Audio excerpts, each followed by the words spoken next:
नमस्कार सभी बच्चों को। आज से अपने 2 मार्च से न्यू बैच शुरू कर रहे हैं रीट एल1 का लाइव क्लासेस स्टूडियो से। ऑफलाइन से नहीं, स्टूडियो से लाइव क्लासेस शुरू कर रहे हैं। रीट एल1 में जैसे आपको पता होगा, सिलेबस आपने सभी बच्चों ने देख लिया होगा। सिलेबस आपके पास होना चाहिए पढ़ने से पहले एल1 और एल2 का। मैं आपको कंप्लीट मैथ कराऊंगा एल1 और रीट एल1 और मेंस के लिए। तो 2 पेपर होने हैं जैसे आपको पता है। बाई चांस रीट अकेला हो तो भी अपने कोई प्रॉब्लम नहीं है। रीट लेवल 1 के लिए pre and mains. Pre and क्या होगा? मेंस। एल एल1 का सिलेबस है। एल1 की सिलेबस की अगर बात करें, मैं शॉर्ट में लिख देता हूँ, बाकी आपके पास प्रिंट होना चाहिए। जैसे पहली यूनिट में अपने यूनिट फर्स्ट में रीट में क्या लिखा हुआ है? रीट में यूनिट फर्स्ट में अपनी पहली यूनिट में क्या लिखा हुआ है? संख्याएं लिखा हुआ है। इसमें से संख्याएं, वो भी 1 से लेकर 1 करोड़ तक। 1 करोड़ तक संख्याएं लिखा हुआ है अपने सिलेबस में, 1 से 1 करोड़ तक। इसके बाद जो अपने हैं 1 करोड़ तक संख्याएं लिखा हुआ है, 1 करोड़ तक के बाद इसमें स्थानीय मान, जातीय मान है। स्थानीय मान और क्या है? जातीय मान है। जातीय मान के अलावा संख्याओं से रिलेटेड सवाल है। भाग, गुणा, प्लस और माइनस से संबंधित सवाल है। यूँ समझो, ये यूनिट फर्स्ट और यूनिट सेकंड में लगभग 1.5 यूनिट तक सेम सिलेबस है, एक साथ पढ़ेंगे अपन। यूनिट 2 में भिन्न वगैरह आ जाएगा, भिन्न से रिलेटेड सवाल आ जाएंगे। इसके अलावा गुणज और गुणक वगैरह के सवाल आ जाएंगे, गुणज और गुणक के। यानी आप इन 1.5 यूनिट का सेम सिलेबस होता है। इसके अलावा इसमें एक टॉपिक और होता है एलसीएम एचसीएफ। देखो, ये 2 यूनिट सेम आपके मेंस में सेम है, बिल्कुल मेंस में बिल्कुल ये दोनों यूनिट सेम चलेगी, एक जैसा ही पार्ट है। परी में हर यूनिट से 5% आएंगे। आप हर यूनिट से 5% आएंगे। इसके अलावा तीसरी यूनिट में अपने टॉपिक है, एक तो लाभ हानि, एक एवरेज टॉपिक है औसत वाला, एक एक एक नियम अपने टॉपिक है, और एक टॉपिक है साधारण ब्याज। चौथी यूनिट है जो अपनी 2D क्षेत्र, 2D 3D यानी क्षेत्रफल और आयतन, रेखा कोण, जियोमेट्री। रेखा कोण यानी जियोमेट्री। इन यूनिट से भी 5-5% आएंगे। और 5 यूनिट मेथड में एक टॉपिक और रखिए, आंकड़ों का प्रबंधन, जिसका एक सवाल आता है। 5वीं और 6ठी यूनिट अपने मेथड से रिलेटेड है, जिनके 10% आते हैं। आंकड़ों का प्रबंधन यानी मैनेजमेंट कैसे करें आंकड़ों का, सिंपल 1 घंटे की क्लास में ये प्रश्न कवर हो जाता है। कहने का मतलब रीट में 21% मैथ के आएंगे, 9% मेथड के आएंगे। अब बात करें मेंस की, तो मेंस में टोटल 5 ही पर्सन आने हैं, 4 मेथड के आने हैं। 5 पर्सन में इस यूनिट में लाभ हानि टॉपिक है मेंस में, और इसके अलावा साधारण ब्याज है। ये दोनों टॉपिक मेंस में नहीं है, इनकी जगह आपके परसेंटेज और लाभ हानि रख दिए। परसेंटेज और चक्रवर्ती ब्याज, कंपाउंड इंटरेस्ट। बस मेन ये मेजर तो इतना ही अंतर है पूरे सिलेबस में। ये 2 टॉपिक हटा दिए परी में, मेंस में 2 जोड़ दिए। कुछ इसके अलावा कोई छोटी चेंजिंग और कर रखी है, वो अपने मैं सिलेबस के साथ साथ आपको बता दूंगा बाद में। सबसे पहले तो आपको ये सिलेबस का पता होना चाहिए, प्री और मेंस के सिलेबस में अंतर क्या है। अब कुछ बच्चे बोल रहे होंगे, सर मेंस में तो 5 ही प्रश्न आने हैं, मैथ हम कितनी कवर करें। देखो, 5 आई, 5 का भी वेटेज है, क्योंकि मेरिट बहुत कम रहती है, 65-70% मेरिट रहती है। तो हर सब्जेक्ट आपको कवर करना पड़ेगा, फिर अच्छे से तैयारी होती है। अभी आपके पास भरपूर टाइम है, आपने सही टाइम पर बैच ज्वाइन किए है। इसके अलावा और भी बच्चों को बोलो ऑनलाइन बैच ज्वाइन करें। बिल्कुल फ्रेश सही तरीके से प्रॉपर बैच चलेगा अपना। ये कंटिन्यू क्लास रहेगी, फिक्स टाइम रहेगा, पीडीएफ आपको डेली मिलेगी। इसमें ओल्ड की पीडीएफ भी आपको प्रोवाइड होगी। अब इन 5 प्रश्नों को अभी तैयार कर दो आप, जिसमें मेंस की तैयारी करो तो आपको पढ़ने की जरूरत ही नहीं हो, मैथ इस हिसाब से तैयारी करो। फिर ये अभी बीजेपी की सरकार है, क्या पता रीट के ऊपर ही मेरिट बन जाए, कम चांस है बिल्कुल ही, फिर भी बन जाए। इसलिए आप सभी बच्चे आराम से, मैं जितना पढ़ा रहा हूँ आराम से सभी की समझ में आएगा। डेली लाइव क्लासेस लगानी है आपको, ये नहीं आज की क्लास कल देखना है, कल की क्लास परसों, मैथ डेली कवर करनी होगी। फिर आप ही सभी बच्चे कवर कर सकते हो। आप क्या करो, डेली एक बार मेरे एक साथ घंटे एक साथ आराम से पढ़ते रहो, बिल्कुल आराम से पढ़ेंगे। फिर 1 घंटे बाद क्लास जैसे ही एंड हो जाए, फिर आराम से इन सभी के नोट्स तैयार करो, जैसे 10th में एक फेयर कॉपी बनाते हैं। पीडीएफ आपको मिल जाएगी पूरे टॉपिक की पहले ही। आप इसका प्रिंट कराना है सभी बच्चों को, मैथ के प्रिंट कराने ही कराने हैं। प्रिंट आपके पास होना चाहिए, इसमें सभी क्वेश्चन होंगे। इस टाइप से अपनी रणनीति के साथ पढ़ेंगे। कुछ भी कम समझ में आई आप कमेंट भी कर सकते हैं, जो भी कुछ समझ में आए आपके लाइव कमेंट चेक करते रहेंगे, डेली यूं क्लास चलती रहेगी। तो अब मैं पहली यूनिट से शुरू कर रहा हूँ।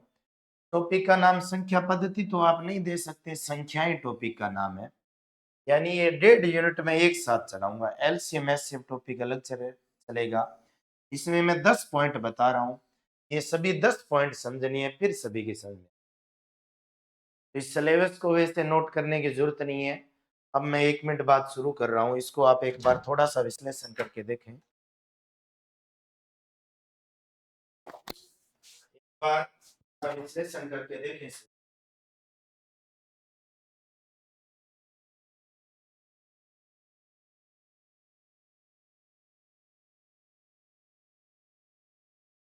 तो अभी अपने आराम से पहली यूनिट से सभी बच्चे मेरे साथ आराम से नोट्स बनाते रहे, जैसे मैं ऑफलाइन में पढ़ाता हूँ, बिल्कुल आराम से सभी के अच्छे से समझ में आ जाएगी सब कुछ चीजें।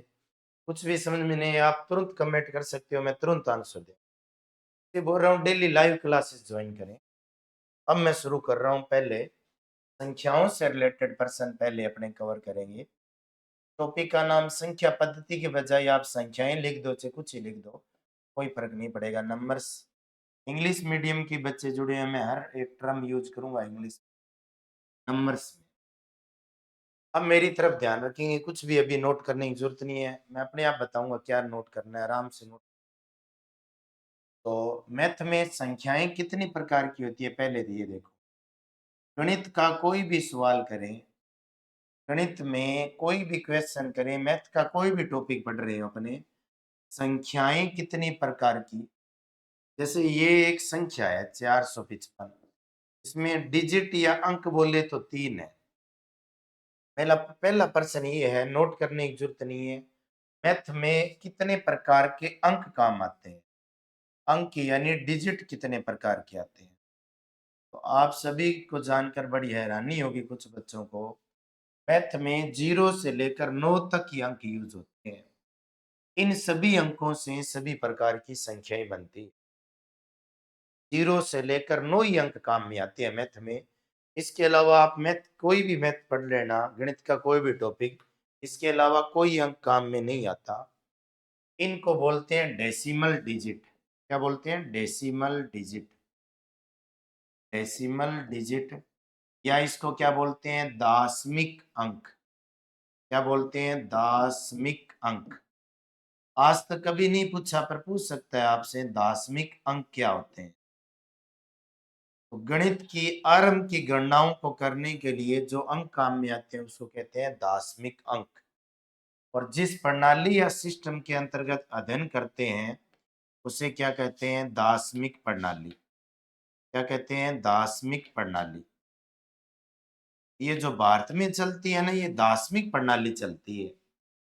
2 प्रकार की मैथ में प्रणाली होती है, एक तो दाशमिक प्रणाली, या इसको बोलते हैं हिंदू अरेबिक प्रणाली। हिंदू अरेबिक प्रणाली, ये जो बोर्ड की आपको पीपीटी मिल जाएगी, इसलिए नोट करने की जरूरत नहीं है आपको। हिंदू अरेबिक प्रणाली इसको बोलते हैं। और दूसरी जो प्रणाली होती है वो अंतरराष्ट्रीय प्रणाली होती है।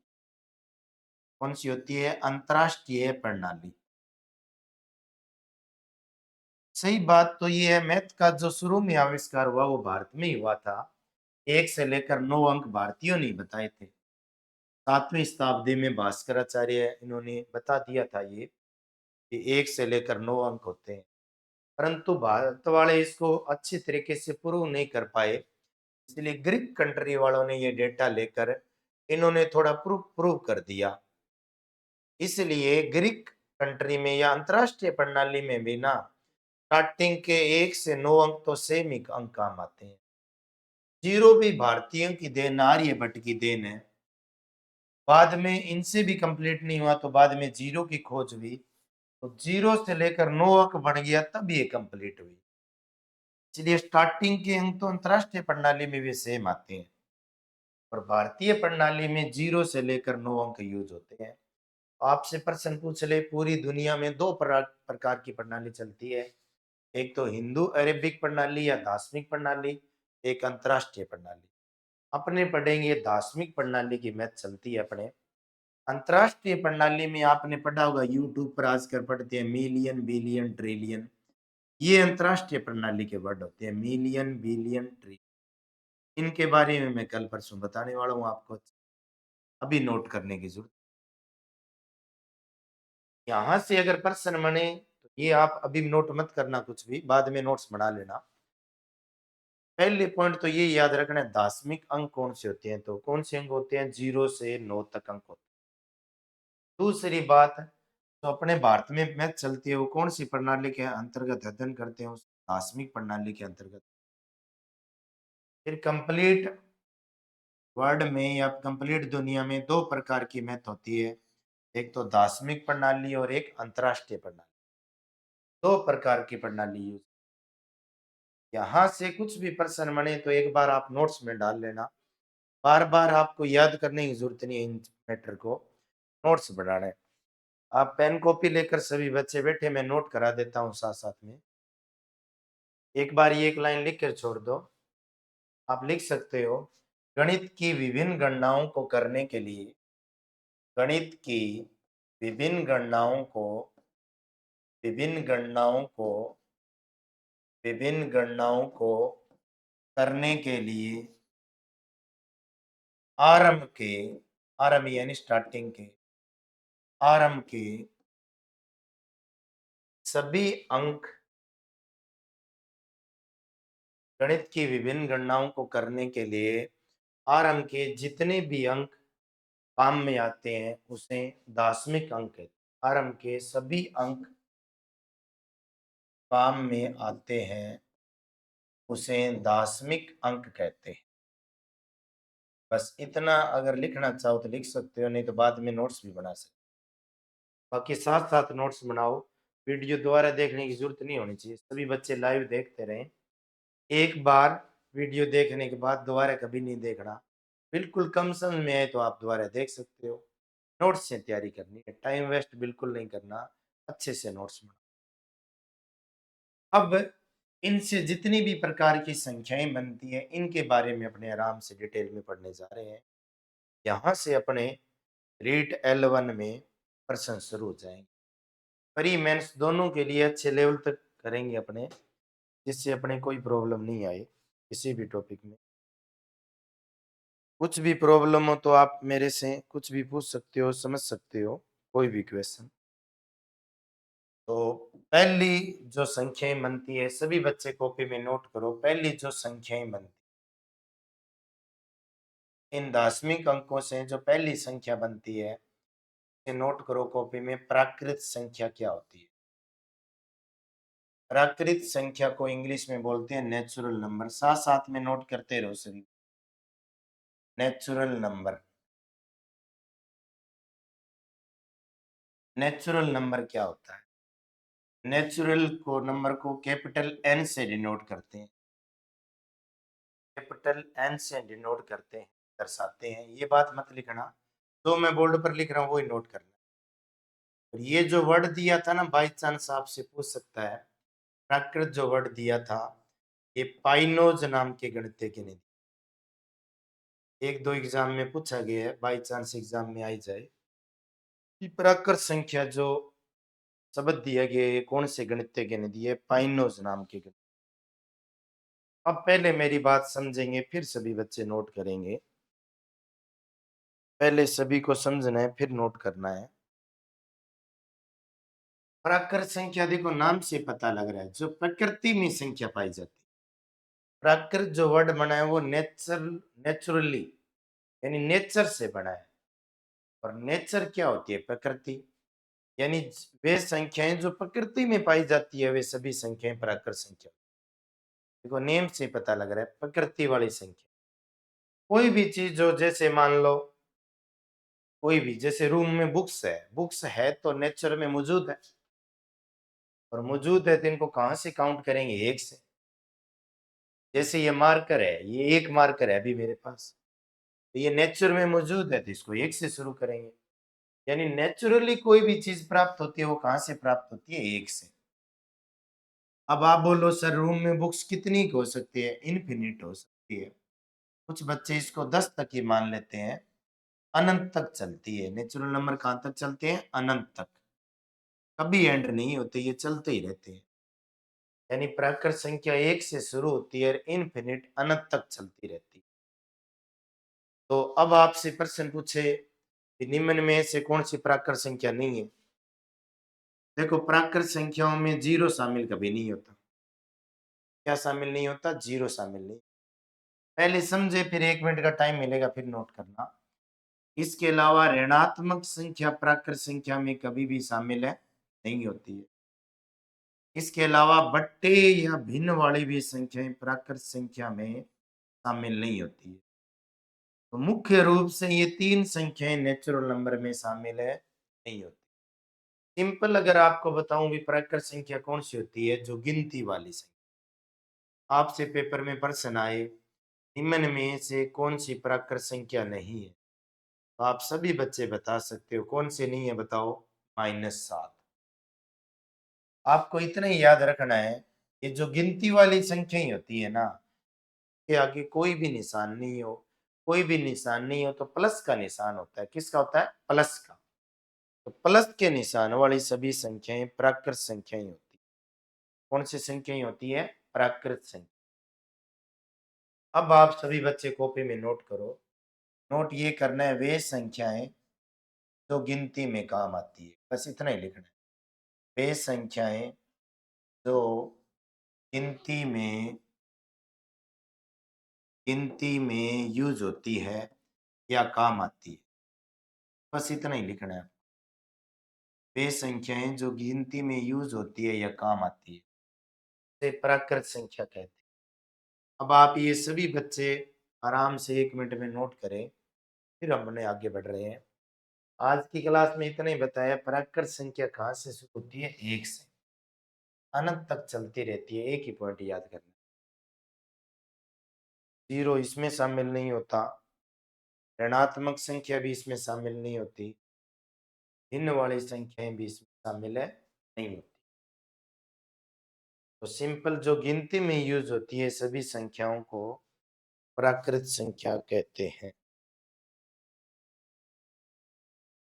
कुछ भी समझ में नहीं आया तो यहाँ तक आप कमेंट में बता सकते हैं, मैं और तरीके से भी एक्सप्लेन कर सकता। ये लिखो n बराबर 1 2 3 4 n, ये भी लिख दो। में जीरो, ऋणात्मक संख्या और भिन्न वाली संख्याएं शामिल नहीं होती, शामिल नहीं होती।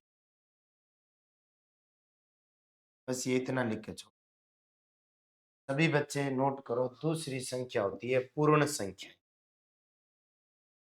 दूसरे जो प्रकार की संख्याएं होती है पूर्ण संख्याएं होती है, तो बोलते हैं होल नंबर। साथ साथ में नोट करो होल नंबर कौन सी संख्या, तो कैपिटल डब्ल्यू से डिनोट करते हैं होल नंबर यानी पूर्ण संख्याएं। होल नंबर यानी पूर्ण संख्याएं। 1 मिनट के लिए समझेंगे, फिर नोट करेंगे। देखो इसमें जीरो नहीं होता और इसमें जीरो होता है, यानी प्राकृत संख्याओं में जीरो शामिल करने पर जो संख्याएं बनती है ना, उसे क्या कहते हैं? Whole number. बस इन दोनों में इतना ही अंतर होता है एक ही बात का, इसमें जीरो होता है और इसमें जीरो नहीं होता। तो सभी बच्चे लिखो, नोट करें सभी बच्चे। देखें, जब प्राकृत संख्याओं में जीरो शामिल करने पर, प्राकृत संख्याओं में जीरो इंक्लूड या शामिल करने पर, बस इतना ही याद करना है। प्राकृत संख्याओं में क्या शामिल करना है? जीरो। जीरो शामिल करते ही जो संख्याएं बनती है उसे पूर्ण संख्या। इन दोनों में इतना ही अंतर होता है, प्राकृत संख्या एक से शुरू होती है और पूर्ण संख्या कहां से शुरू होती है? जीरो से। एक ही पॉइंट का अंतर होता है, बाकी सब कुछ सेम होता है। प्राकृत संख्या एक से शुरू होती है, पूर्ण संख्या जीरो से शुरू। ये दो संख्याएं सभी बच्चों के समझ में अच्छे से आ गई होगी। प्राकृत संख्या एक से शुरू होती है और पूर्ण संख्या कहां से शुरू होती है? जीरो से। एक लाइन में लिख रहा हूं, आप सभी बच्चे बताएंगे ये लाइन सही है गलत है। सबसे पहले इसका कमेंट में आंसर कौन बताएगा? कौन सी संख्या सभी पूर्ण संख्याएं, फर्स्ट ग्रेड 2013 में इस प्रकार का प्रश्न, सभी पूर्ण संख्याएं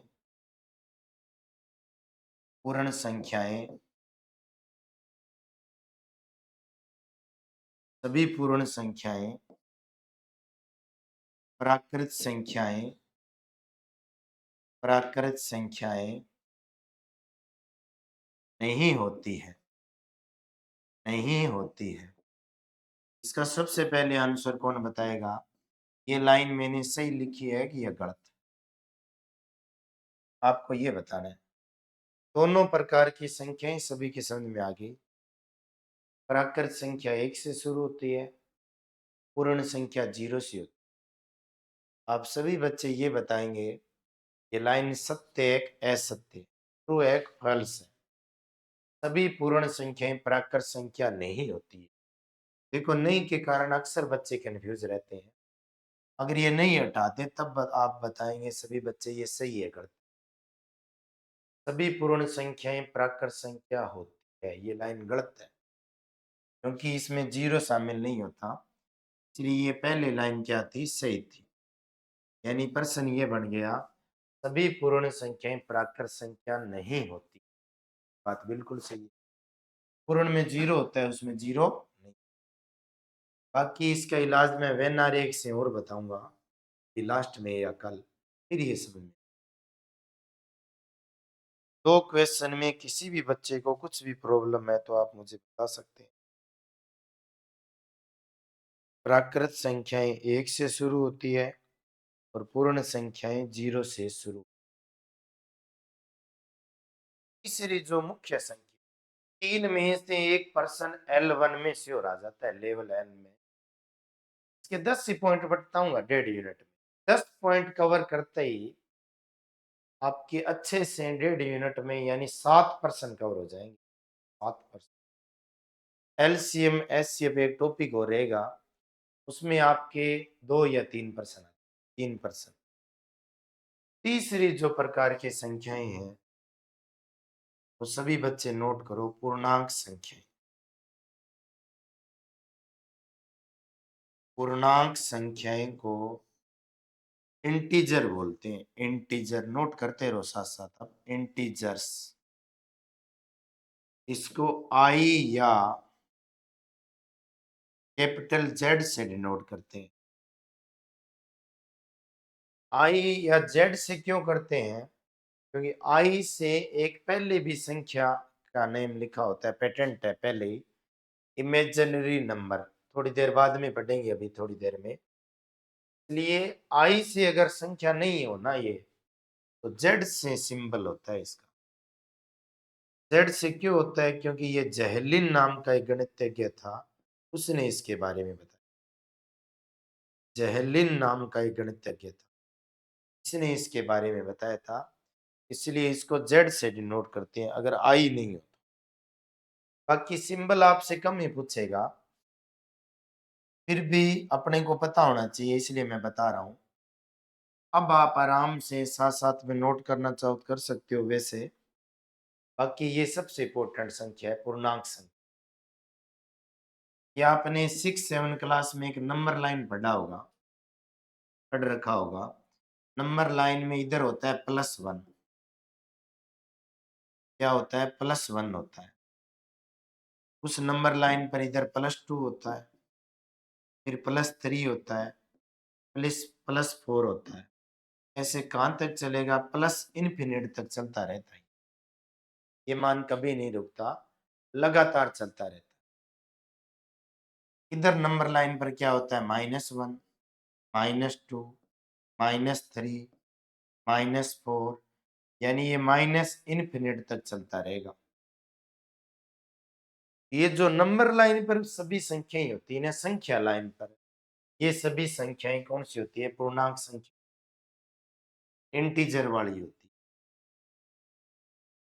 है। इधर लेफ्ट होता है यानी बायां भाग होता है, इधर क्या होता है? राइट। अपना लेफ्ट ही कॉपी का लेफ्ट होता है और अपना राइट ही क्या होता है? कॉपी का राइट होता है। ये बायां भाग है, ये दायां। अब आप सभी बच्चे बताओ, यहां से मैं इधर जा रहा हूं, यहाँ बीच में खड़ा हूं, इधर जा रहा हूं राइट की तरफ, तो मेरा मान बढ़ेगा या घटेगा? सभी बच्चे कमेंट करके बताओ। मेरा मान बढ़ता रहेगा, क्योंकि 1 से बड़ा 2 होता है और 2 से बड़ा क्या होता है? 3। तो आपके सिलेबस में लिखा हुआ है ना तुलना, नीट 11 में तुलना एक सिलेबस वर्ड लिखा हुआ है। ये वही तुलना करनी है, कंपैरिजन किनकी करनी है। इसलिए यहाँ से एक प्रश्न आता है आपके सिलेबस में, सिलेबस पढ़ कर देखो, तुलना वर्ड लिखा हुआ है। इधर मान जा रहा है, तो आप सभी बच्चे बताओ, ये बढ़ता क्रम होता है घटता क्रम? मैथ में बताएं तो आरोही क्रम होता है, अवरोही होता है। आरोही अवरोही पर 1% पक्का आना है 7 में से, 1.5 यूनिट में 7 में से 1% पक्का आना है आरोही अवरोही का। तो आरोही होता है असेंडिंग ऑर्डर, असेंड का मतलब होता है बढ़ता क्रम। अवरोही होता है डिसेंडिंग ऑर्डर, डिसेंड का मतलब होता है घटता क्रम। आरोही क्रम की बात करें, जैसे 6 आ गया, 7, 1, 9 आ गया। आरोही क्रम में सबसे पहले आप सभी बच्चे जानते हो, छोटा है तो छोटी संख्या चाहिए और बड़ा है तो क्या चाहिए? बड़ी संख्या। छोटी संख्या बताओ, सबसे छोटी क्या है? 1। इससे बड़ी क्या है? 6। इससे बड़ी 7 और इससे बड़ी 9। ये L1 में यहां से एक प्रश्न आ सकता है। अब आप ये समझ रहे होंगे सर ये निशान कौन से है? देखो, ये होता है ग्रेटर देन का निशान। अगर आपको ग्रेटर देन का नहीं पता तो आप ये ध्यान रखो, जिधर मुंह खुला होता है ना, बड़े का निशान होता है, बस ये ध्यान रखो। जैसे ये देखो, ये बड़े का निशान होता है। इधर ये होता है वैसे लेस देन, ये होता है इक्वल बराबर, ये ग्रेटर देन इक्वल होता है, ये लेस देन। आपके एग्जाम में मेथड में ये भी प्रश्न पूछा था, संख्याओं की तुलना करने के लिए कितने प्रकार के निशान काम में आते हैं? साइन चिन्ह, ये 3 ही काम आते हैं, 2 इनसे बड़े होते हैं।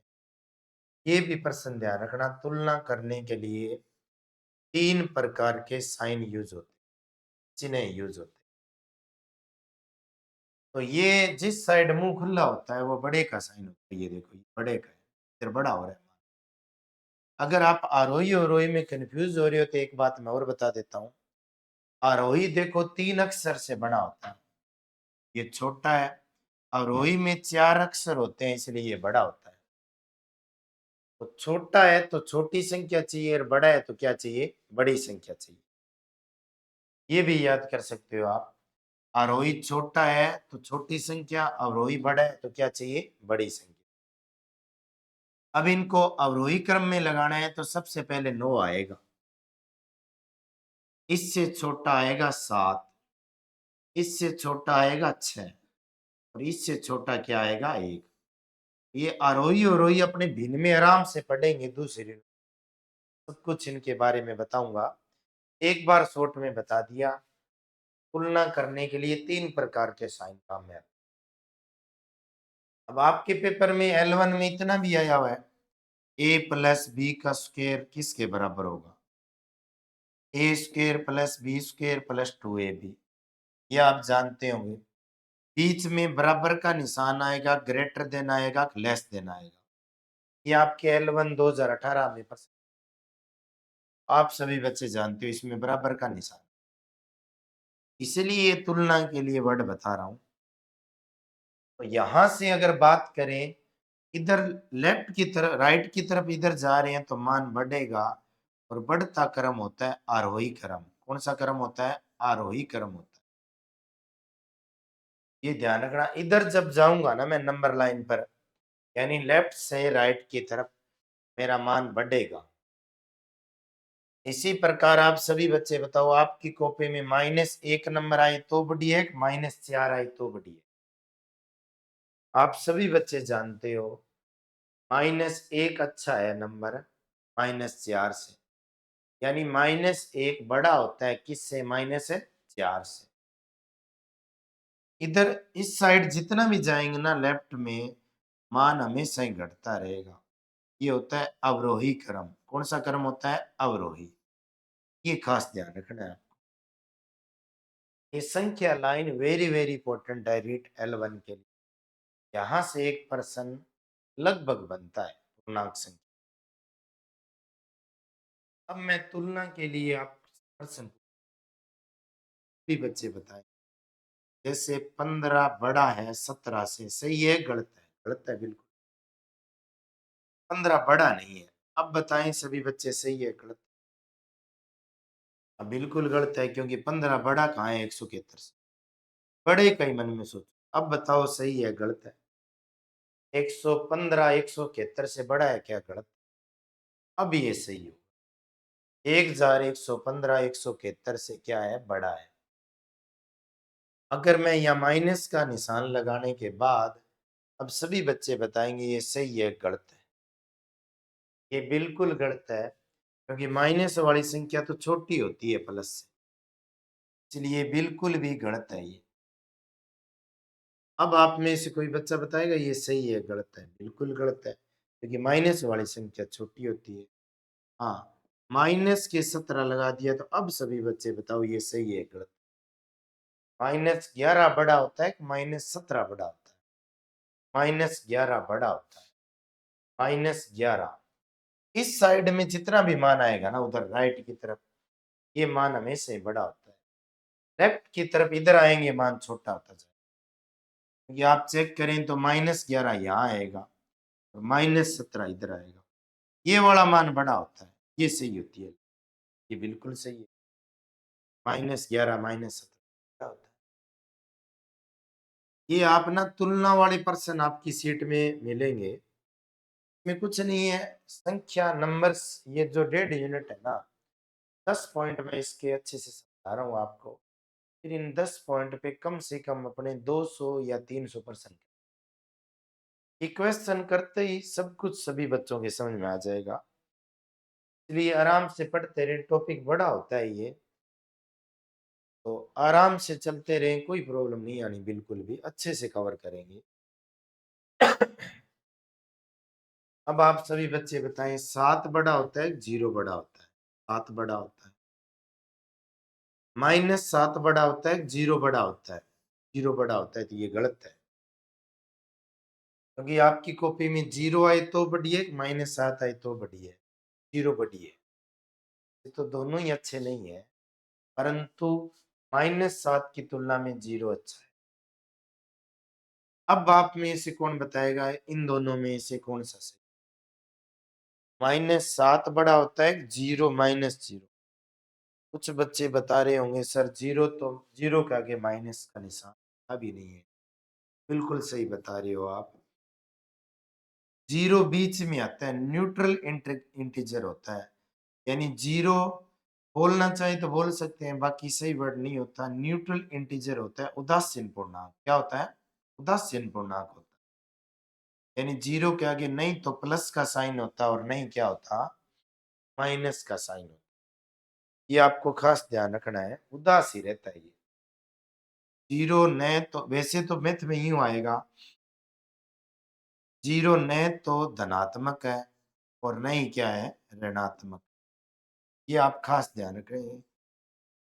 0 के आगे नहीं तो प्लस का साइन होता और नहीं माइनस, उदासी रहता है। और न ही ये ऋणात्मक होता, न ही ऋणात्मक होता। अब ये नंबर लाइन पर जितनी भी संख्याएं हैं सभी संख्या क्या होती है? पूर्णांक। तो जो बच्चे लाइव देख रहे हैं ना, इनको आराम से मेन मेन पॉइंट इसके नोट कर लेना अच्छे से। बाकी आपको इसकी फोटो भी मिल जाएगी, बोर्ड की पीपीटी मिल जाएगी, वहां से भी आप नोट कर सकते हैं। पर मैं कहता हूँ क्लास दोबारा बार बार देखने की जरूरत। आप आराम से 1 घंटे लाइव पढ़ते रहें, 50 मिनट या 1 घंटे फिर इनके आराम से नोट्स बनाए। बार बार मोबाइल पर टाइम वेस्ट करने की, एक बार ही देखना है। कुछ मैटर कम समझ में आए तो आप दोबारा भी देख सकते, दूसरे दिन पूछ भी सकते। तो अब मैं अगर परिभाषा बताना चाहूँ, वे संख्याएं जो धनात्मक व ऋणात्मक चिन्ह पर आधारित होती है, सभी संख्याएं क्या होती है? पूर्णांक संख्या। नोट करना चाहो तो कर सकते हो। वे संख्याएं जो धनात्मक व ऋणात्मक चिन्ह पर आधारित होती है, साइन बेस्ड, सभी संख्याएं पूर्णांक संख्याएं होती। सभी संख्याएं क्या होती है? पूर्णांक संख्या। मैं ये थोड़ा और बता देता हूँ, ये जो संख्याएं होती है ना, ये वाली, ये आप समझ रहे होंगे प्राकृत संख्या नहीं है क्या? 1 मिनट ध्यान दें सभी बच्चे। ये जो जीरो से इधर वाली संख्या है ना राइट में, ये प्राकृत संख्या है। जीरो अगर इसमें शामिल कर लेंगे तो ये पूर्ण संख्या। और कंप्लीट संख्याएं आती है, कौन सी होती है? पूर्णांक। ये जो नंबर लाइन पर जितनी भी संख्याएं होती है ना, ये पूर्णांक संख्या। आपसे पेपर में पूछ सकता है निम्न में से कौन सा पूर्णांक नहीं है? तो ये जो बट्टे वाली संख्या आती है ना, ये पूर्णांक कभी नहीं होती। तो आपका उत्तर क्या आएगा? 2 बटा क्या आएगा? 7। तो ये 3 प्रकार की अपनी संख्याएं होगी। यहां तक किसी भी बच्चे के कुछ भी डाउट है तो आप मुझे कमेंट में बताएं। तो एक तो होगी संख्याएं, प्राकृत संख्या कहाँ से शुरू होती है? 1 से। दूसरी संख्याएं हैं पूर्ण संख्याएं। पूर्ण संख्याएं कहाँ से शुरू होती है? 0 से। और तीसरी जो संख्याएं हैं वो पूर्णांक संख्याएं हैं। पूर्णांक संख्याएं कौन सी होती है? जो धनात्मक व ऋणात्मक चिन्ह पर आधारित, साइन बेस्ड। और 0 होता है स्पेशल उदासीन पूर्णांक।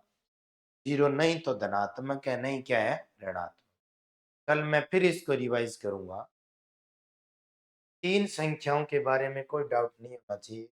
एक बात आप ये भी नोट करो सभी बच्चे, आरोही क्या होता है? अवरोही। छोटा है तो छोटी संख्या चाहिए, बड़ा है तो बड़ी संख्या। किस्मत खराब हो तो पेपर में ये भी उल्टा हो कर सकते हैं अपने, ये नोट करने में कोई प्रॉब्लम नहीं होती। संख्याओं की तुलना करने के लिए 3 प्रकार के चिन्ह काम में आते हैं, 3 प्रकार के साइन काम में आते हैं, ये भी आपको पता।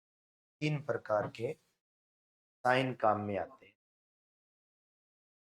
ये आप आराम से अभी नोट कर लिया होगा मेरे हिसाब से, नहीं किया तो इसकी फोटो से नोट कर लेना। अब अपने मेन आगे बढ़ रहे हैं। मेन जो मिथ है यहाँ से शुरू हो जाएगी। आप यहाँ से एक प्रश्न आना ही आना है, अभी जो बताया। अब मैं क्या करूंगा, इसमें 2 टेबल बनाऊंगा। 2 टेबल में सभी प्रकार की संख्याएं शामिल हो जाएगी। सभी प्रकार की इसमें संख्याएं शामिल कर देंगे। फिर ये जो भी 3 संख्याएं पढ़ कर आई हैं वो भी इसमें शामिल हो जाएगी। टेबल आप साथ साथ में नोट करना चाहो तो कर लेना। बिल्कुल ही आपका क्यों नहीं लगेगा अभी मिक्स हो रहा है, बड़ा मैटर नहीं होने दूंगा मैं। आराम से 10 पॉइंट है, 10 पॉइंट 5 दिन बाद में फिर भी रिवाइज करूंगा तो अपने आप समझ। के अलावा आज अपने इसमें आज या कल मैं पीडीएफ डाल दूंगा टॉपिक के साथ ही। आप क्या करना है, इसका प्रिंट करा लेना और उन क्वेश्चन को करना शुरू कर देना।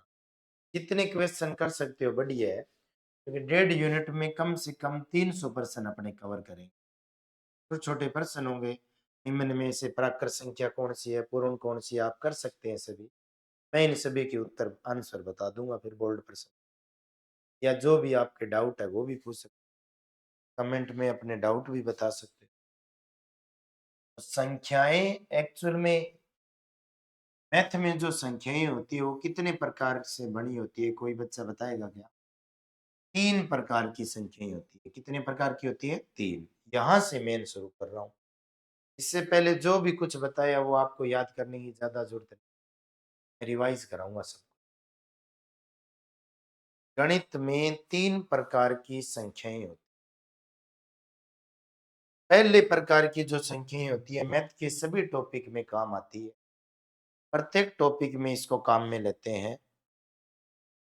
वास्तव में वो संख्याएं होती है, इसलिए इसे क्या कहते हैं? वास्तविक संख्या। क्या कहते हैं? वास्तविक संख्याएं कहते हैं, यानी रियल नंबर कहते हैं। क्या कहते हैं? Real number. रियली यानी वास्तव में वो संख्याएं होती है। ये कौन सी होती है ये भी मैं बता रहा हूं। बाकी मैथ के सभी टॉपिक में 99.99 ये संख्याएं। इसका दूसरा तरीका एक और बता देता हूं, अगर ये आप इस तरीके से नहीं समझ रहे। वे संख्याएं जिनका वर्ग करने पर, वर्ग यानी स्क्वायर करने पर मान धनात्मक प्राप्त हो, धनात्मक यानी पॉजिटिव आए, वे सभी संख्याएं वास्तविक संख्या। वर्ग करने पर मान धनात्मक प्राप्त होता है, वे सभी संख्याएं वास्तविक संख्या होती। वर्ग करने पर मान धनात्मक प्राप्त हो, इतना ही लिख लेना, ज्यादा लिखने की जरूरत। इसके अलावा कुछ संख्याएं ऐसी होती है जिसका अपने उत्तर नहीं बता सकते मैथ में किसी भी तरीके से, या मैथ के किसी टॉपिक में ये काम में भी नहीं आती, या फिर वास्तविक के अलावा जो भी संख्याएं होती है उसे अवास्तविक संख्या। क्या कहते हैं? अवास्तविक संख्या, या इसको इंग्लिश में कहते हैं इमेजिनरी नंबर। इमेजिनरी नंबर, या इसको कहते हैं काल्पनिक संख्या। कल्पना कर सकते हैं भी संख्याएं होती है, बाकी वास्तव में इसका उत्तर नहीं बना सकते।